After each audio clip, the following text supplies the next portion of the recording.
क्या आप जानते हैं कि भारत में एक ऐसी जगह है जहां देश का संविधान लागू नहीं होता। वैसे तो पूरा देश ही भारतीय संविधान और कानून के दायरे में आता है, लेकिन भारत में एक ऐसा गांव भी है जहां देश का कानून लागू नहीं होता। इस गांव का अपना संविधान है, यहाँ के लोगों की अपनी न्यायपालिका, व्यवस्थापिका और कार्यपालिका है। गांव के लोगों की अपनी संसद है और सदस्य भी वो खुद ही चुनते हैं। ये गांव किसी पड़ोसी देश की सीमा पर भी नहीं है, ना ही केंद्र शासित प्रदेश के अंतर्गत आता है। ये पूरी तरह से ही भारत का हिस्सा है। आइए हम आपको इस अजीबोगरीब गांव के बारे में बताते हैं। इस गांव का नाम है मलाड़ा गांव। ये हिमाचल प्रदेश के कुल्लू जिले के एक दुर्गम इलाके में स्थित है।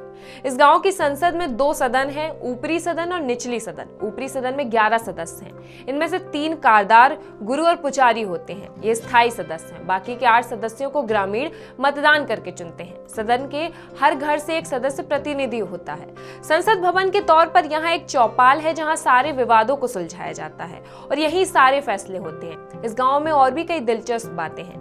यहाँ अगर आप जाते हैं तो इस बात का जरूर ध्यान रखें। यहाँ अगर कोई बाहरी व्यक्ति आता है तो यहाँ की दीवारों को छूने की मनाही है।